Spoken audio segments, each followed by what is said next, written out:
Como bom gaúcho, o Ari Kozer sempre viveu do churrasco. Ele começou ainda adolescente como garçom de uma churrascaria dessas de beira de estrada. Depois, ele fundou junto com o irmão o Império Fogo de Chão, que levou o churrasco brasileiro para o mundo. Em 2011, ele vendeu esse negócio, mas não conseguiu ficar muito tempo longe do churrasco. Em 2013, ele entrou no negócio da irmã e do cunhado, o Na Brasa. Dessa parceria surgiu o NB Steak, que focava em um novo jeito de levar o churrasco para os clientes, com um menu degustação. Agora, a rede vive um novo momento, com o lançamento do Menu Essencial, um menu que foca em servir qualidade, mas para pessoas com apetites um pouco menores. Basicamente, tudo que está aqui foi aprendizado do passado. Uma de observar o cliente, né, as necessidades dele, para onde ir. Eu tenho que oferecer para o cliente antes que o cliente peça. Hoje, o Do Zero ao Topo veio entender como uma rede que tem 10 unidades e já reinventou o churrasco está, mais uma vez, se adaptando aos hábitos dos consumidores. Eu sou a Maria Amaro, jornalista e apresentadora, e essa é mais uma edição do Zero ao Topo, o programa que conta as histórias e os desafios dos homens e mulheres por trás das grandes empresas do Brasil. Mas antes de começar, como sempre, eu quero te pedir para deixar o seu like, se inscrever no canal se você ainda não for inscrito. E se você estiver ouvindo a gente no seu agregador de podcast favorito, você também pode seguir a gente por aí. Agora vamos para a história de hoje? Então, seu Ari, muito obrigada por ter não só aceitado o nosso convite para conversar, mas ter nos convidado para vir aqui no seu restaurante para conversar com a gente. Obrigada. Eu achei que aqui ia ser mais divertido e também mais saboroso, né? Sem dúvida. Na casa do churrasco. E a gente já, daqui a pouco, vai começar a sentir os cheiros aqui, né? Imagino, vai ser um pouco difícil de concentrar na conversa, mas vamos tentar. Não, isso é para provocar o apetite. É uma tática. Esse é o segredo, né? Provocar os vizinhos todos aqui. E, na verdade, seu Ari, a gente já conversou com o senhor, o Do Zero ao Topo já conversou com o senhor há muitos anos. O senhor foi o objeto do nosso segundo episódio, lá em 2019. Então, eu queria começar a nossa conversa puxando como é que foi, o que aconteceu nesses últimos 7 anos, porque afinal de contas a gente teve uma pandemia aí no meio, né? Sim. Então, como que foram esses últimos 7 anos depois desse episódio que a gente gravou? Eu acho que foram 7 anos de muito aprendizado, porque a gente estava vindo acelerando o crescimento, ampliando, vendo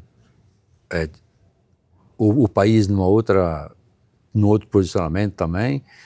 Tudo indicava que o Brasil ia decolar de vez do 20 ao 30, acho que até falamos naquele episódio, e do meu otimismo do ano de 2020 a 2030. E agora eu já estou reprojetando para 30, 40, né? O 2020, 2030 né, foi o setor, acho que mais sofreu, foi da pandemia, e aí reestruturação, lojas que não operaram de jeito tiveram que fechar, reposicionar, como é que a gente ia fazer. Então foi um desafio bem grande. Acho que um dos maiores desafios que eu passei nesses quase 50 anos de gastronomia passou-se nesses 6 anos últimos, né, de 2020 para cá. Então, dos investimentos que tinham sido feitos, preparados, para ter uma ideia, a gente estava com lojas prontas para abrir no mês de abril e maio, e que ficaram fechadas um ano. Para depois serem abertas. Então, ela deu uma segurada em todo o projeto que nós tínhamos de crescimento. Precisaram, inclusive, entrar no delivery, que não é uma coisa que vocês gostavam de fazer muito, né? Tanto é que hoje não tem delivery no NB. No Maremonte, sim. Já tinha o delivery da pizza, mas porque são coisas que viajam bem, a pizza vai bem até para casa das pessoas. Mas para não ficar a marca desaparecida, a gente não sabia quanto tempo ia voltar. Porque o problema era assim, eu volto daqui 3 meses, volto daqui 6 meses, volto daqui 1 ano. Primeiro eram 2 semanas, né? E aí fica fechado 2 semanas, depois virou 1 mês, depois virou 3, 4, 5, 6. E aí você não pode deixar a marca desaparecer também. Então a gente criou o delivery da NB para sustentar esse tempo, e ele ficou até 2024. Porque não é que 2022 voltou ao normal. A confiança das pessoas para sair só retomou mesmo em 23. E 24 que os números voltaram a ser o que era 19. Então nós tivemos o 20 perdido, o 21 perdido e o 22. Foram 3 anos, não foram um só. Porque, ok, já está liberado, pode ir para restaurantes, não pode reabrir. Foi em 21 para 22. Reabriu, mas as pessoas não tinham confiança de sair. Ele só começou a ter tração quando falaram, pode tirar as máscaras. Aí as pessoas começaram a voltar à vida normal e também aí teve o home office, o pessoal acostumou ficando em casa. O home office só acabou em 26, está acabando em 26. Alguns dias ainda não acabaram, que a sexta-feira ainda continua, a segunda-feira está parcial, ele ainda não retomou 100% do que era. E isso tem um impacto muito grande no negócio de vocês, porque afinal de contas também é um restaurante que tem muita reunião de negócio, muitos eventos corporativos. Certo? Sim, o que ajudou que encolheu os horários. Os restaurantes antes fechavam 2 da manhã, agora todos os restaurantes fecham 11 horas da noite. Então acho que isso ficou bom para as equipes que trabalham e até para custos e uma série de coisas que você não tem que alongar tanto. Então isso foi uma coisa que não voltou o que era antes, mas voltou melhor. As pessoas também mudaram seus hábitos. Hoje as pessoas são muito mais focadas em cuidar do corpo, em dormir mais cedo. Hoje tem balada de café da manhã. Então a pandemia também, né? Provocou uma série de coisas que a gente não imaginava. Talvez avançou, parte de inteligência artificial, de tecnologia avançou, nós implantamos também nesse tempo. Então teve coisas que ajudou e deu para implantar e melhorar. E teve os prejuízos que cada um teve que arcar e segurar. Qual foi a vantagem? A gente estava com bastante caixa em 19 e 20 e a gente estava querendo fazer aquisições. A ideia da MDR, que é o grupo dos restaurantes onde está o NB e o Maremont, era fazer o primeiro passo. A gente tinha feito o primeiro passo até 20, 19 e a gente estava começando a ter um posicionamento de ser consolidadora de mercado. Então, agora a gente vai começar a consolidar o mercado e vai fazer uma posição maior. Esse projeto que a gente jogou agora para 7, 8, 10 anos para frente, porque teve que reestruturar, arrumar o que tinha e nós usamos aquele caixa que tinha para sustentar o que já estava operando. Então, felizmente entraram organizados. A gente não caiu em dívida, a gente não caiu em nada, porque a gente usou o caixa para manter as empresas durante os anos de 20, 21, 22. E também fazer as melhorias que tinham que fazer. Já aproveitamos para fazer atualização de lojas, fazer toda uma reestruturação que precisava ser feita. E vocês entraram na pandemia assim, bem organizados financeiramente, conseguiram se segurar ali, sustentar a operação nesse período que ficaram fechados e jogaram esses planos para frente. Então, quais são os planos, antes da gente falar um pouco do passado, eu queria falar quais são os planos futuros da empresa agora. O futuro, ele já continuou no mesmo desenho que nós tínhamos, né? Então foi nacionalização, então ter lojas no Brasil inteiro. Então, no ano passado a gente já começou por Goiânia, a expansão entrada, depois agora vai para as próximas capitais. Então, os próximos 10 anos é estar em todas as capitais brasileiras, tanto com o NB quanto com o Maremont, é fazer o crescimento nacional. E você falou desses quase 50 anos da sua trajetória. Eu queria então voltar um pouquinho no passado, brevemente, porque essa história o senhor já contou aqui, mas o senhor começou a trabalhar com restaurantes há quase 50 anos. Sim. Muita coisa mudou de lá para cá, né? Vamos fazer 50 anos em maio. Não, tudo mudou, né? Restaurantes há 50 anos atrás eram muito poucos restaurantes. São Paulo tinha 5 mil restaurantes do estado, hoje tem 50 mil. Então, a diferença, o Brasil estava engatinhando 50 anos atrás na área de restauração. O Brasil era um país fechado, então nós não tínhamos acesso a todas as coisas. Então, tudo isso é completamente diferente de lá até aqui. Não tinha tecnologia, não tinha nada, era tudo... Era um outro mundo para trabalhar. E a percepção também de se ir a um restaurante era diferente de lá até aqui. Hoje já faz parte da vida das pessoas. Eu acho que tem aquele negócio que uma andorinha só não faz verão, e é verdade, porque como teve um crescimento muito grande de restaurantes, criou-se um setor forte hoje, que emprega muita gente e que gera muito imposto, e aí foi ajudando a consolidar essa coisa da refeição fora de casa e fazer o crescimento da refeição fora de casa. Só conseguimos isso porque todo mundo se envolveu. Eu digo que sou privilegiado porque eu comecei com as churrascarias lá da beira de estrada, que era a primeira leva, depois foram as dos grandes centros, depois a internacionalização, E depois eu digo que a limpeza final que é a terceira onda, quando tiramos todas os excessos. E neste ano mesmo agora, o NB está completando 36 anos, os clientes que começaram com a gente lá atrás, hoje já estavam pedindo para a gente fazer alguma adaptação no conceito de menu de degustação e de rodízio, que foram todos eles até chegar ao degustação. E a gente lançou agora há um mês o menu essencial. E o que é o menu essencial? É um dos cortes com 250 gramas, que ele é mais em conta do que o degustação, e também que atende todos os desejos das pessoas que estão mais velhas, estão comendo menos, as pessoas com mais idade, tipo eu, 65 mais, já começa a ter essa preocupação. E também com todos os regimes que vieram, das canetinhas e tudo. E como nós temos aqui a base de proteína, e no Maremonte a gente aumentou as proteínas também, porque a gente fez um caminho meio inverso, né? O Maremonte é uma casa especializada em cozinha italiana, e nós introduzimos alguns cortes também italianos, a bisteca fiorentina, colocamos um filé, colocamos mais proteínas no cardápio do Maremonte também, e mais peixes também. Então a parte de proteínas ficou empatado com a parte de carboidratos.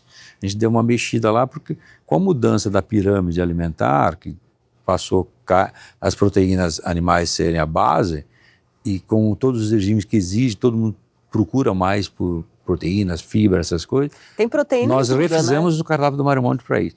O NB já estava nessa direção, ficou mais fácil. Então, a gente já caiu no colo, que todo mundo lembra a primeira coisa, a carne é onde? Churrascaria. Sim. Então, ficou mais fácil para atender essa demanda. E aí criamos esse menu essencial para atender exatamente essa demanda. Então, foi um dos pós-pandemia que a gente viu que tinha que fazer e ainda mexemos bem.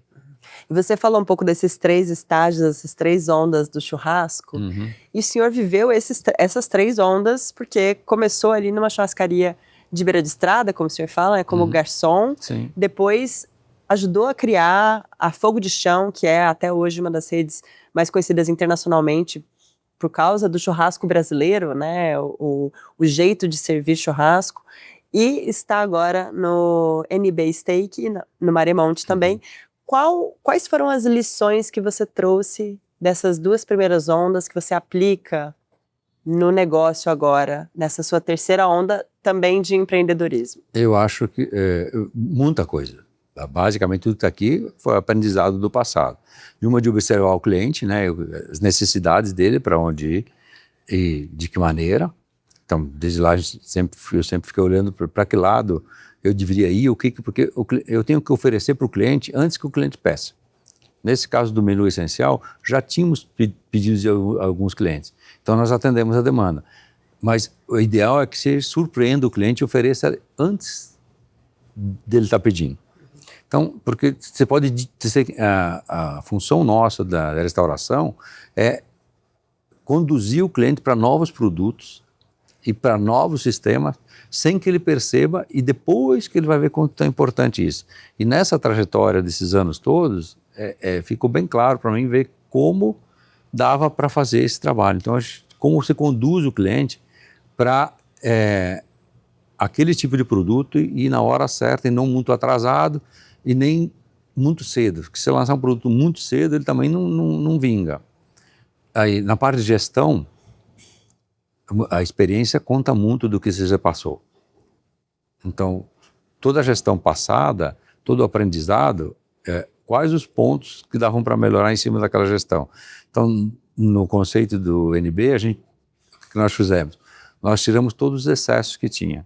Colocamos a empresa para os próximos 30 anos, que é usando tudo que se olha aqui. Foi bom até vocês virem aqui, obrigado. Você olha, tudo foi pensado, tudo é reciclado, tudo é material que não agride o meio ambiente. Sistemas que a gente usa também. Então, é uma soma, né, de como é que uma empresa sobrevive nos novos tempos, o que nós precisamos entregar e o que nós estamos fazendo.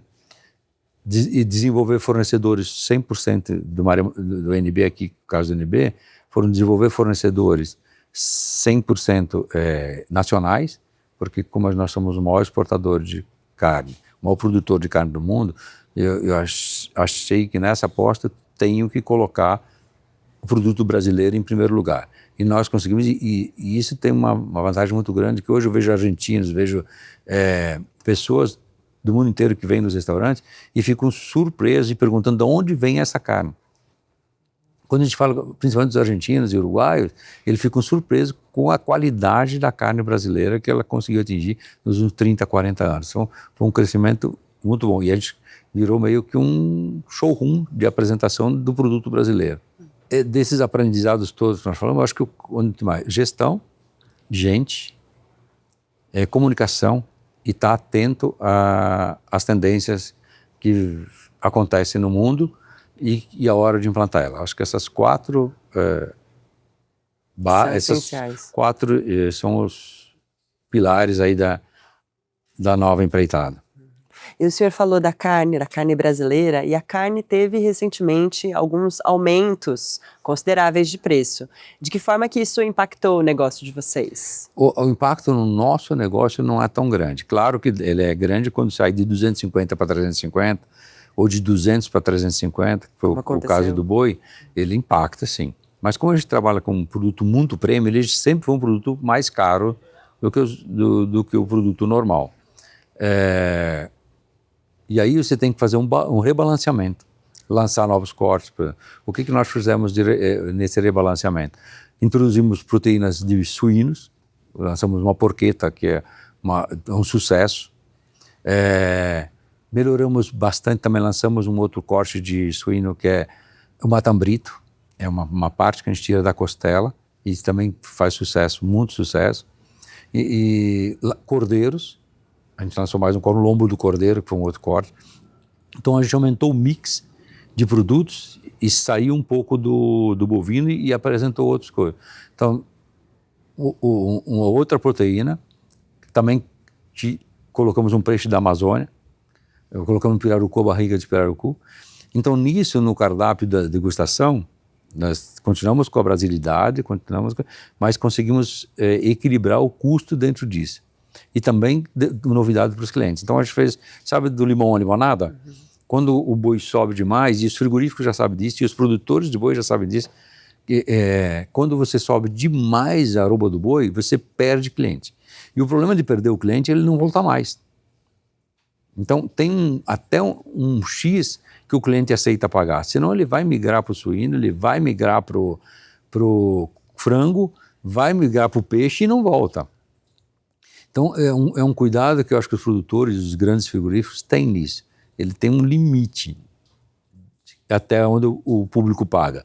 Daí para frente, ele tem um problema. Agora, como é que a gente tem que... Nesse balanço também, eu não só peguei só os outros produtos para balançar.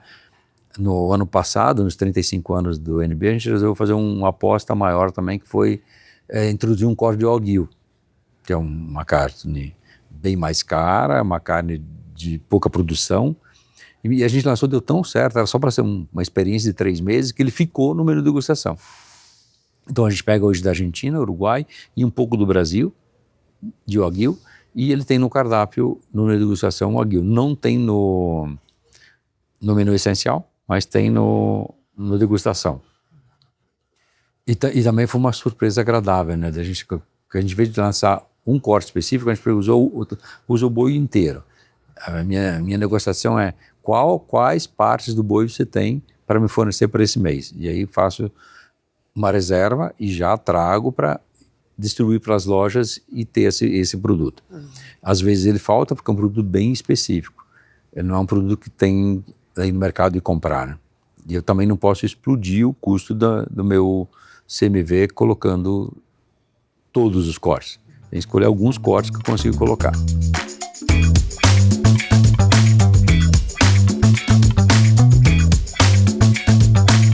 Toda a parte de cocção é aqui. Então tudo é feito aqui. Tem barulho assim porque está todo mundo trabalhando, tá? Aqui prepara saladas e naquela área prepara todas as carnes. E aí aqui é uma base bem interessante. A gente tem 2 tipos de churrasqueiras. Uma que é com grelha, porque os melhores cortes Alguns cortes vão para a grelha, o que assa melhor na grelha. Tem 2 cortes que a gente manteve no espeto. Vazio, que é a fraldinha, conhecida aqui em São Paulo, e a picanha de 3 bolas, que fez a fama do Brasil inteiro, no mundo inteiro. E aí tem os de baixa cocção. De baixa cocção são o brisket defumado, o cupim. Aqui já são todas as carnes preparadas. Então, essas tampas ficam tudo fechadas, eu só deixei sem as tampas, quero para mostrar para vocês hoje. Produzidas hoje, então a etiqueta. Esse é o ancho, né? O aguil, né? Esse é o assado de tira, e essas coisinhas brancas que tem aí eu marmorei. E esse dá um produto excepcional. Então, todas as carnes que a gente assa na grelha, todas elas têm esse mesmo padrão. Essa costela premium também é a mesma coisa. Quando você olha a quantidade de gordura que ela tem. Uma das partes do aguil que eu falei. Então, quando você olha... Dá pra ver o desenho de marca. Isso, o sabor é completamente... Depois nós vamos provar, você vai ver. Olha só, hein? Mais curiosidades?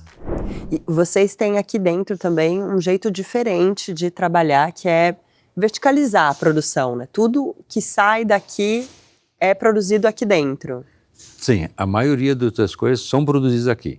No NB, tudo vem e é transformado aqui. Então, você recebe, natura e se transforma ele tudo aqui dentro. No Maremonte, todas as pastas são feitas em cada loja. Tem uma maçaria em cada restaurante, onde tem uma maceira que fica lá, ou um maceiro, que prepara essas pastas todas, e ela é tudo processado dentro. Isso já vem desde a fundação. E agora eu vejo que tem um benefício, porque agora a reforma tributária vai ter um benefício para quem faz desenvolve o cardápio interno e não só revende. Quem revende o produto vai ter problema sério no ano que vem, que já está aí, né? Daqui 4 meses já é o ano que vem. Se eles conseguirem implantar realmente em janeiro. Né? Mas eu acho que implanta, e a gente já está de olho muito nisso, que é para não prejudicar muito o cliente. Eu vejo que isso pode gerar uma inflação. Vamos usar um exemplo de um vinho. Um vinho de R$100, que se for vender a R$300, o cliente vai achar que eu já estou roubando ele, mas não é. Ele vai ter 100% de impostos, R$100 de impostos embutidos aí. R$100 de custo. Você vai colocar toda a infraestrutura de serviços, taxas, aluguel, teria que ser 100, mas não vai ser 100, vai ser menos. Então a margem desses produtos, que se chama do pecado, vai estar muito comprimida, e isso aí vai acabar gerando inflação na hora que for tributado tudo. Porque esses produtos não têm redução de base. A única coisa que tem redução de base são os produtos alimentícios. Mas também a gente não tem crédito. Porque carne não tem crédito, farinha não tem crédito, esses produtos todos a gente não tem crédito. Então, é uma outra coisa que a gente está estudando muito, já está tudo preparado, sistemas preparados, mas cada dia é um desafio que a gente tem já para o ano que vem. E isso deve ter um impacto para vocês, mas um impacto não tão negativo, vocês já estão mitigando o que poderia acontecer. Nós estamos fazendo estudos. Sim. Na prática, nós vamos saber o ano que vem. E também se for passar a reforma como ela está, se não vai ter nada, não vai mexer em nada ainda, mas acredito que vai criar um pouco de inflação nesses próximos 2 a 3 anos. Que pode provavelmente ser repassada para o consumidor também. Nessa parte de hospitalidade vai gerar alguma coisa de inflação, sim. Eu não sei, eu estou querendo buscar da onde é que não vai gerar. Onde é que eu vou pegar o benefício para não gerar? E a gente voltando um pouquinho no passado novamente, né? O senhor vendeu ali a participação no Fogo de Chão em 2011, Sim. Certo? Saiu e ficou um tempo sem trabalhar com restaurante. Fiquei um ano. Ficou pouco tempo, né? Não conseguiu ficar muito tempo. O que te fez voltar para o setor? Tem 2 condições, uma, o time que eu tinha criado lá, muitos deles saíram, porque sempre troca, o proprietário muda, né? Alguma coisa. E um bom time já tinha sido desligado. Outro, minha irmã tinha o Na Brasa lá em Porto Alegre, que eram 2 unidades, e eu vi que dava para fazer um trabalho muito bom lá de atualização e criar esse novo conceito de degustação. Aí, como a gente estava viajando e eu contando dos meus projetos, a minha sobrinha falou, por que a gente não faz junto isso? E aí a gente juntou, eu associei com eles lá em Porto Alegre, com a proposta de fazer uma rede nacional. Aí trouxemos para São Paulo, e agora Goiânia, e agora vamos com o projeto nacional. E com isso, o time que já tinha saído, veio uma boa parte desse time. Esse time virou sócio nesse novo negócio, nessa nova holding. E estamos tocando. Hoje já são 750 pessoas no grupo. Nossa. E todas lojas próprias? Sim, todas as lojas próprias. Tanto do Maremont quanto do NB. Maremont foi uma aquisição que fizemos em 2014, já contei lá atrás. E aí também arrumando o cardápio, com a Settimana Italiana que a gente arrumou o cardápio. E aí, com essa vocação dela ser um representante da Itália.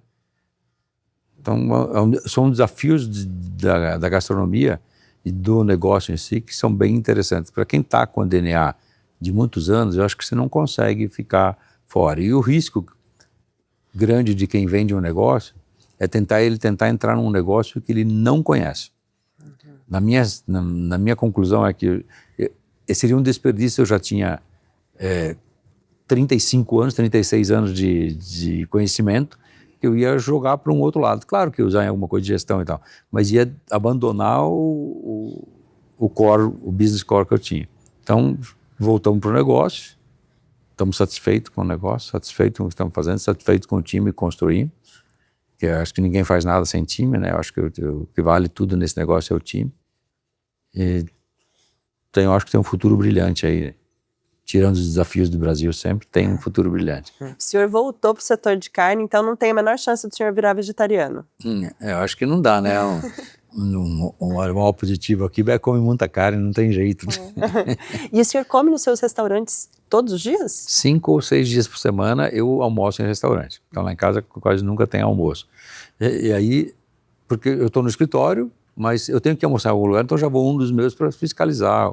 Ou bem, quando eu estou aqui, eu sempre estou num dos restaurantes nossos na hora do almoço. E com um olhar de dono, né? Olhando com lupa todos os detalhes. Não, eu acho que agora, nessa semana eu fui visitar um dos nossos gerentes lá no Paraíso, que é na NB lá e eu falei, legal. Eu falei, aí, tá tudo bem? Como é que tá aqui? E ele me contou uma coisa muito legal. Ele falou, os clientes perguntam, o senhor vem muito aqui? Ele falou, ele vem, de vez em quando vem. Eu gosto muito quando ele vem, mas eu iria ficar preocupado se ele viesse toda hora, porque daí o negócio estava ruim. Então a equipe já comprou esse espírito de que eu vou fazer visita para eles e não fiscalizar. Eu vou visitar e colher as informações deles de como está andando o negócio. E cada um é responsável pelo seu pedaço. Então, acho que está muito dentro da equipe. E isso é uma coisa que eu gosto muito. E ouvir isso dele foi muito legal para mim. Eles têm essa, porque gostam quando eu vou lá, mas se eu começar a ir muito é porque tem algum problema. Então faz só de vez em quando. Então, de vez em quando uma visita, são 20 restaurantes. Se eu for um almoço em cada um, é uma visita por mês. Não parece que é muito, mas é bem pouco. Tá? Eu saio bastante, mas como visita mesmo, e ver como é que eles estão se comportando, vendo como é que estão trabalhando.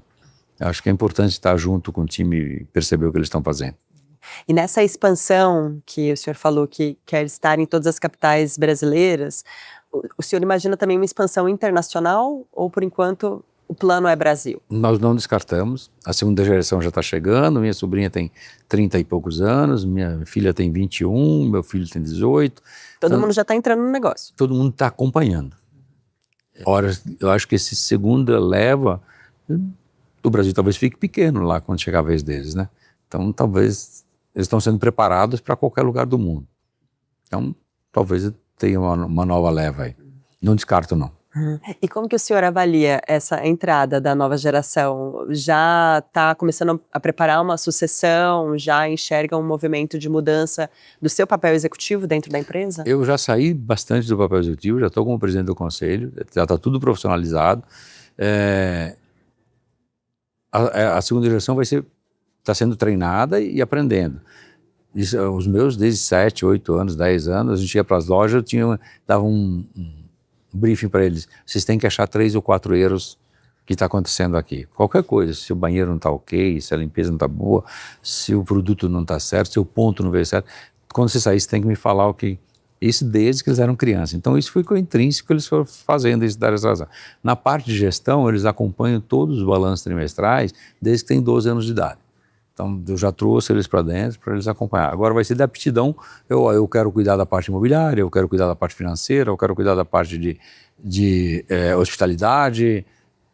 Eles estão tendo a formação deles é para que eles possam escolher em qual função que eles querem, mas isso eu quero deixar eles bem livres. Estou dando a base, estou dando tudo e todos eles vão saber escolher lá na frente o que eles vão querer. Estão fazendo experiência em outros lugares, passando por outras empresas para ver como funciona, ter CLT também para saber como é que é ser CLT, é um processo, eu acho que é um processo, e lá na frente eles vão escolher o que eles querem, mas eu acho que eles vão ter cuidado que eles têm. Isso eu não abro o ombro e falo, gente, vocês vão ter que cuidar, e vocês têm responsabilidades com todo mundo que trabalha com vocês, responsabilidade com o país, responsabilidade que vocês já carregam desde hoje. Vocês estão numa outra posição e isso vai cair no colo de vocês têm que estar preparados. E a ideia é que continue sendo um negócio de família. Você não planeja, não pensa em entrada de sócios externos, em um eventual IPO no futuro, alguma coisa assim, não faz parte dos planos. Isso não quer dizer que uma empresa familiar não possa fazer todos esses caminhos. Hoje a gente tem uma empresa familiar que ela é meio uma partnership. Todos os principais executivos têm participação na empresa. Então, aos poucos nós já temos 20% da empresa que já está na mão de não família. Então fica rodando, 20 não, um pouquinho menos, mas a ideia é que vá caminhando para esse sentido. A pessoa entra, vai ganhando os pontos até virar sócio da holding. Então tem um programa de como isso vai acontecendo com o tempo. Abrir capital um dia, não sei, ainda é muito pequeno para isso. Eu acho que empresa que fatura pouco não adianta fazer essa caminhada, quando ela tiver o faturamento necessário e o posicionamento que ela vai estar, ou ela precisar de dinheiro para crescer rápido, mas isso pode demorar bastante. E por falar em faturamento, então vamos falar de números. Quais números o senhor pode abrir para a gente sobre o tamanho da empresa? Os funcionários o senhor já falou, né? Sim. Unidades também, mas o que o senhor pode abrir? Então, basicamente, são 20 unidades, 750 pessoas que trabalham. Nós temos, o ano passado fizemos 1.200.000 clientes. O consumo de carne é mais ou menos 1 tonelada dia, são 34, 35 toneladas mês. 1 tonelada por dia? Por dia de carne. E aí tem uma série de outros dados aí que a gente podia falar. O posicionamento geográfico, a gente cobriu São Paulo e o estado de São Paulo com o Maremonte, e ainda então sobrou o Brasil inteiro, que ainda tem bastante espaço para fazer uma coisa nacional. Então acho que o produto está acertado, está bem direcionado, com um time bom. Então acho que ele está no ponto para começar a fazer essa caminhada que nós queremos fazer. Está no ponto. Está no ponto. Então o Maremonte, tanto com o NB, com o lançamento. E eu estou muito entusiasmado com o lançamento do Essencial, porque só nessa parte a gente acredita que a gente consiga agregar muito valor, porque esse dinheiro que a gente estava deixando ir para o à la carte, a gente vai trazer para dentro do nosso, e se a gente acertar nisso, que já está acertando nesse primeiro mês, em 18 meses a gente acredita que 20%, um acréscimo de 20% de clientes. Isso representa um crescimento extraordinário neste ano e no ano que vem. Qual que é a expectativa de crescimento para os próximos anos para vocês? Sempre acima de 2 dígitos. Sempre acima de 2 dígitos. Já era assim, isso depois, desde a recuperação. Tirando a pandemia, e saiu da pandemia. A margem da pandemia. Os 3 anos ali, eu estou esquecendo deles, tá? Vou fazer uma nova conta. Vamos fazer uma conta de 22 para frente agora. Parou em 2019, a gente retoma em 2022, 2023. E quais são os planos do senhor para o negócio? A gente já falou que a gente está numa terceira onda, né? Já estamos com esse serviço diferente também do menu essencial? Do menu essencial. O senhor observa uma mudança no perfil de cliente, por exemplo? Dá para abrir uma unidade que seja um pouco mais premium até? Quais são as inovações que o senhor traz das viagens que o senhor faz também pelo mundo e visitas a restaurantes? Teria espaço para uma mais premium, mas eu acho que a gente já está premium o suficiente numa posição que eu sempre quis ter, que é meio democrático. Então, aqui você tem a pessoa que... Eu falo que nosso cliente é todo cliente que tem R$300 no NB. E todo cliente que tem R$150 é nosso cliente do Maremonte. E o Maremonte, quando a gente olha ele é um produto excepcional, porque vamos pegar uma pizza, eu vou às vezes, minha mulher, meus filhos lá, ele é mais barato que hambúrguer. num ambiente maravilhoso e com serviço excepcional.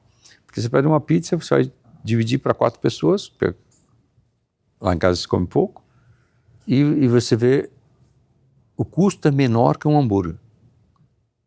Não é que não tem hambúrguer, no Maremont a gente fez, nessa caminhada de colocar mais proteínas, a gente lançou um hambúrguer lá que é excepcional, que é um hambúrguer dentro da massa da pizza. Então é maravilhoso, lindo, e ficou excepcional com só 2 sabores, um com gorgonzola e um com emmental. E fui nessa caminhada de colocar mais proteínas no Maremont, o NB já estava pronto com isso, né? Nessa busca do consumidor por mais proteína, né? Que agora tem proteína em tudo, tem até bebida com proteína, e vocês estão acompanhando essas tendências. Eu acho que a gente deu um start na hora certa de fazer essa medida no Carlos Maremont e também de criar o essencial no NB. Então acho que a gente agradou os 2 segmentos na mesma hora.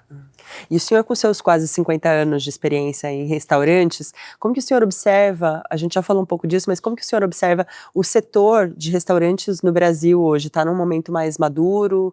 Está num momento de consolidação? Eu acho que ele vai abrir uma janela com a reforma tributária, porque muita gente vai precisar de quem tem uma expertise maior para conseguir. O mesmo processo que passou na pandemia vai passar agora com a reforma tributária. Então, nós vamos ter bastante movimentação nos próximos anos nesse setor. Para o bem e para o mal também, tá? Eu acho que, mas o setor está bem mais maduro do que estava. É um setor hoje que emprega muito, gera bastante emprego e que não tem atenção dos órgãos como deveria ter. É um setor que meio anda de lado, ninguém olha muito para ele, né?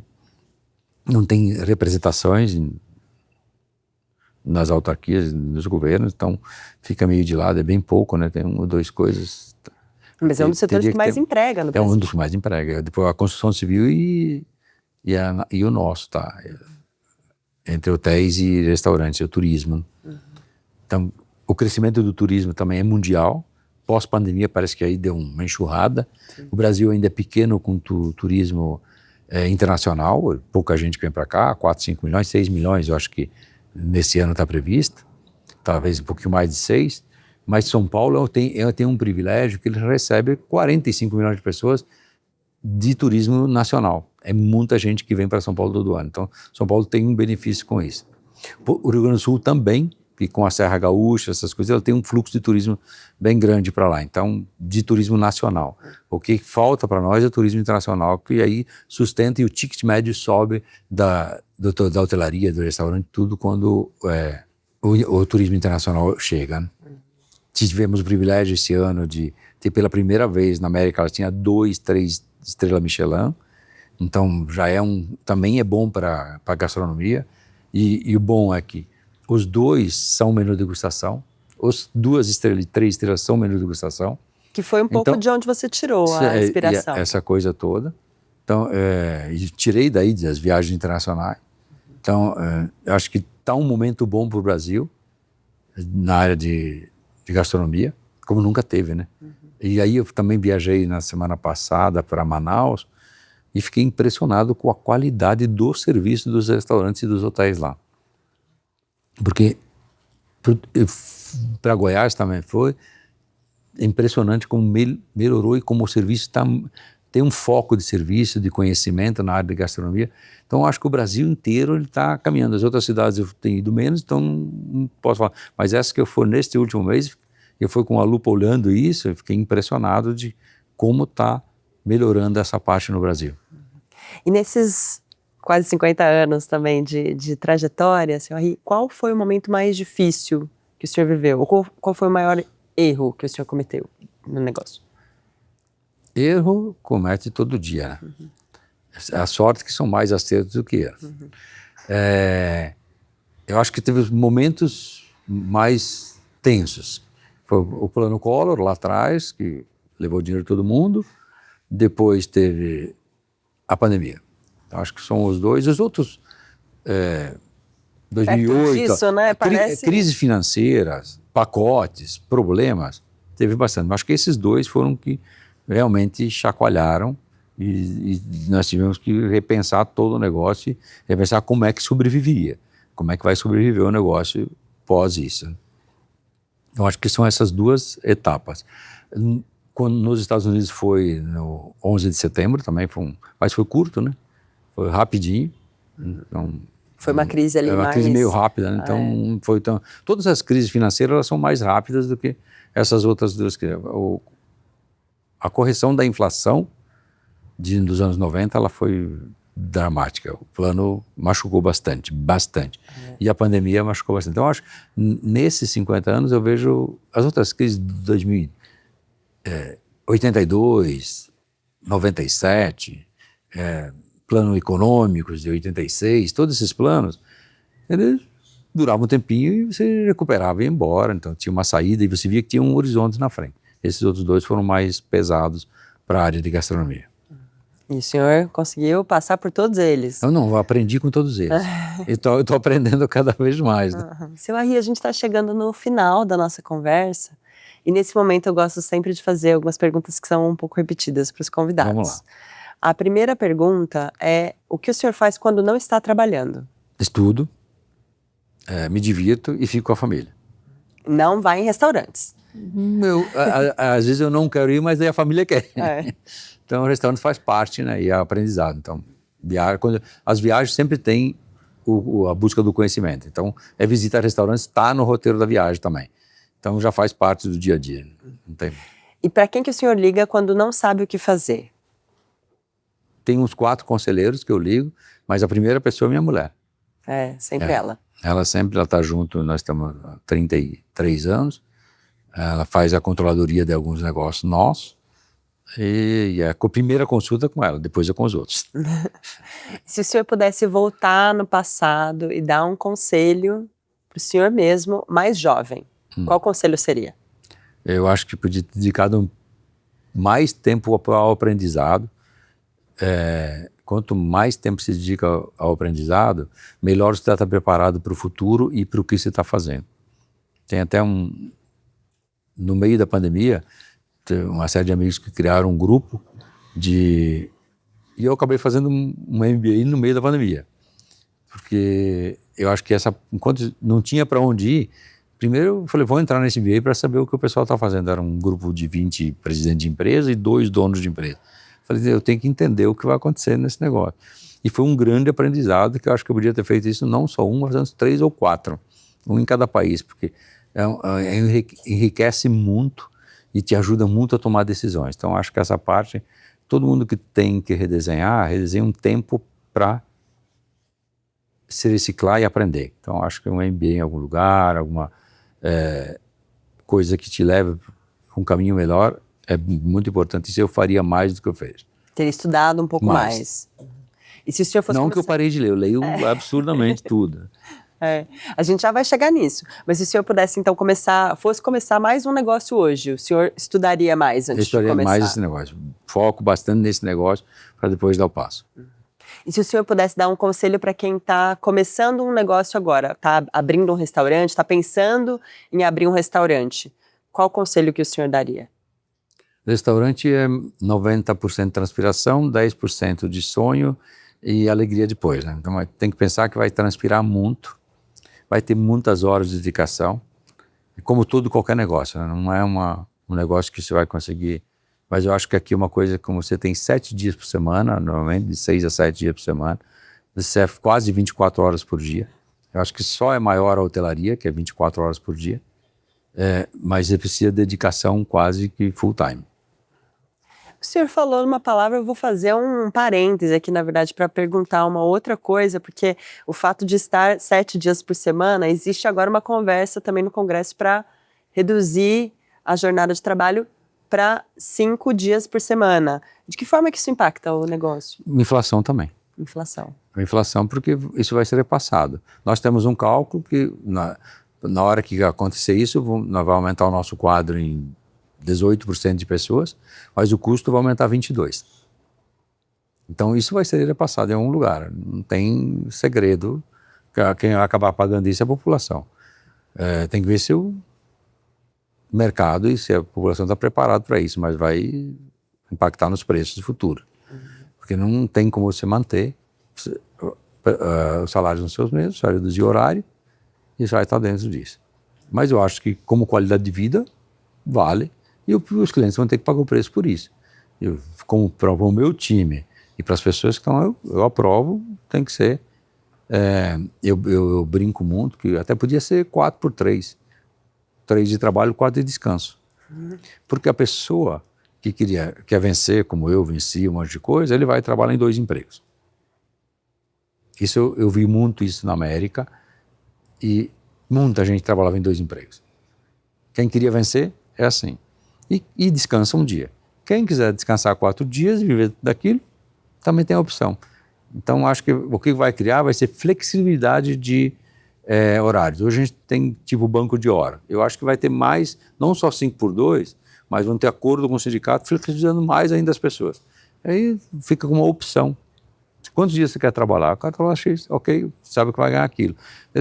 A única pergunta que todo mundo não responde é, você está sujeito a ganhar menos? Porque se no meu restaurante eu tenho 20 pessoas e eu vou ter 24 pessoas, a minha comissão vai ser distribuída por 24. Então eu vou passar a ganhar menos no dia seguinte. Essa conversa ninguém mostrou para eles, né? Só está mostrando o lado bom. Então, eu acho que tem que ser a opção das pessoas, elas têm que ter opção, elas não tem que ter a obrigatoriedade de eu só posso trabalhar X dias. Ela pode trabalhar quanto ela quiser. Então, acho que a flexibilidade entre empresas, sindicatos e governo tem que existir, ela não pode ser por imposição. Agora vamos voltar para as perguntas finais ali, e eu queria te perguntar, então, já que o senhor falou de livros, que lê muito, que livro que o senhor indica para quem está acompanhando a gente? Eu tenho um livro que eu li, reli, e quem não leu, que está no business, tem que ler ele pelo menos uma vez, que é Feitas para Durar, do Jim Collins. Esse livro, é um dos mais indicados. Eu acho que esse mudou minha vida quando eu li. Tá? É mesmo? O senhor leu quando já tinha negócio? Já tinha negócio. Já estava... o livro 80, é recente. E a última pergunta é, o senhor considera que está no topo? Não. Tem muita coisa para ser feita aí.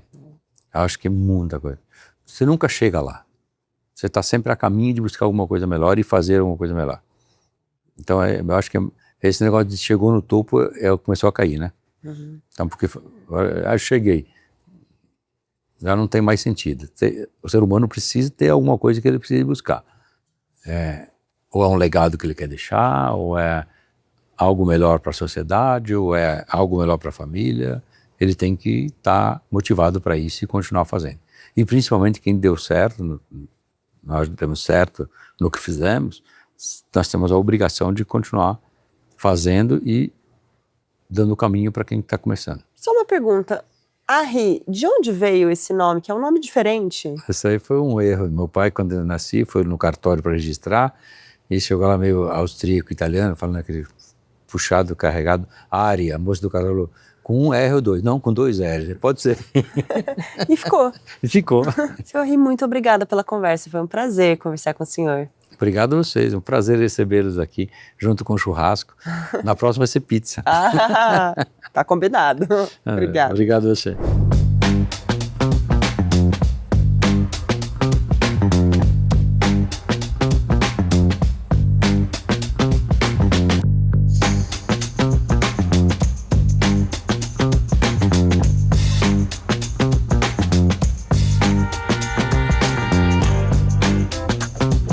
Essa história fica por aqui. O Do Zero ao Topo é uma produção do Infomoney e você pode participar enviando críticas, elogios, sugestões e outras histórias para zeroautopo@infomoney.com.br. A captação de som e vídeo deste episódio foram feitos por Fábio Teixeira e Renato Costa. As redes sociais são do Rodrigo Teles. A produção e roteiro são da Carolina Paz. Eu sou a Mariana Amaro, responsável também pelo roteiro e pela apresentação deste episódio. Até a próxima história!